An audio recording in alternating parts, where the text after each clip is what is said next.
Assalamualaikum warahmatullahi wabarakatuh. Saya Taskia Amalia Aufa dengan NIM 21117053 dari Prodi PGSD ingin memaparkan materi tentang alat pernafasan pada hewan dan manusia untuk memenuhi tugas konsep dasar IPA. Yang pertama ada alat pernafasan pada hewan. Sistem pernafasan atau sistem respirasi adalah sistem biologis yang terdiri dari organ dan struktur-struktur lain yang digunakan untuk pertukaran gas pada hewan. Salah satu alat pernafasan hewan yang paling dikenal adalah insang yang digunakan pada ikan. Selain insang pada ikan, ada beberapa alat pernafasan lain pada hewan, yaitu ada paru-paru, kulit, dan trakea. Oke, yang pertama ada insang. Insang adalah jenis alat pernafasan yang terbentuk dari jaringan bercabang atau berbulu yang kaya akan pembuluh darah.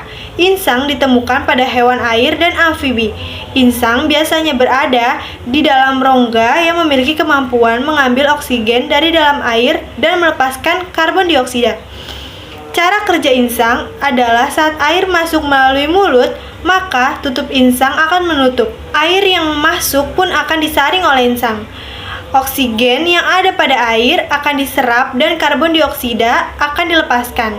Oksigen yang sudah diserap akan diedarkan ke seluruh tubuh melalui pembuluh darah yang ada pada insang. Yang kedua, ada paru-paru. Alat pernafasan yang digunakan hewan selanjutnya adalah paru-paru. Paru-paru biasa digunakan sebagai organ pernafasan oleh hewan vertebrata yang tinggal di darat. Paru-paru setiap hewan memiliki jenis yang berbeda antara satu sama yang lain. Setelah alat pernafasan, berikut contoh hewan-hewannya. Yang pertama ada katak. Amfibi adalah hewan yang hidup di dua alam, yaitu di darat dan di air.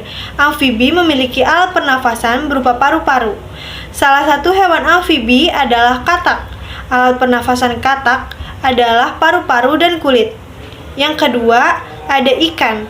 Alat pernafasan insang dimiliki oleh hewan yang hidup di air, seperti ikan.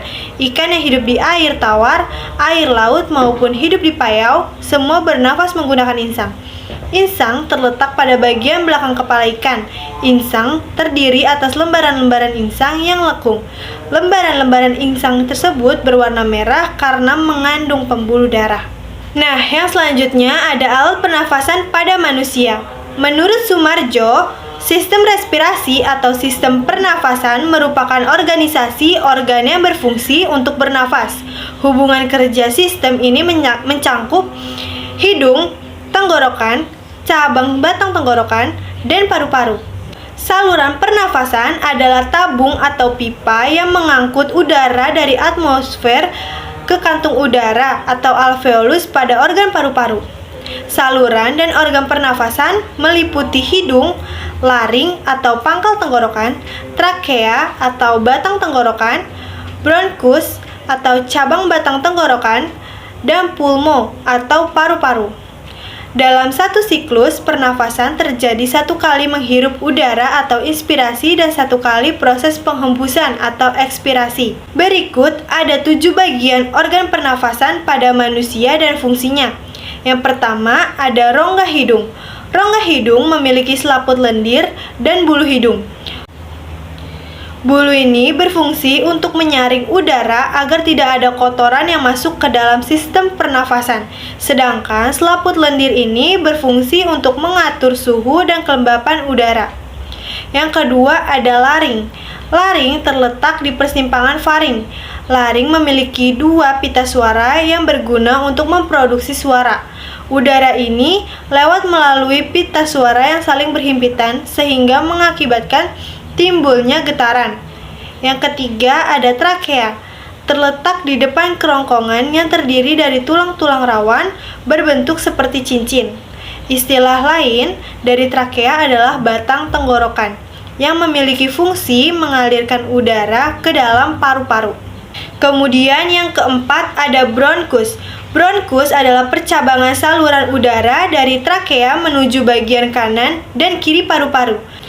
Organ ini tersusun atas tulang rawan dan otot-otot halus yang dilapisi oleh selaput lendir. Yang kelima ada bronkiolus. Bronkiolus adalah cabang bronkus yang memiliki fungsi menyalurkan udara di dalam paru-paru. Pada bronkiolus bagian kanan, paru-paru terdapat 3 lobus, sedangkan pada bagian kiri terdapat 2 lobus. Selanjutnya yang keenam, ada paru-paru. Organ ini terletak di dalam tulang rusuk dan berjumlah 2 atau sepasang. Paru-paru berfungsi sebagai tempat menampung udara sehingga oksigen pun dapat disalurkan ke dalam seluruh tubuh.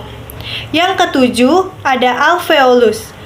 Dalam organ pernafasan paru-paru terdapat kantong-kantong kecil yang disebut dengan alveolus. Organ ini memiliki fungsi sebagai tempat pertukaran oksigen dan karbon dioksida.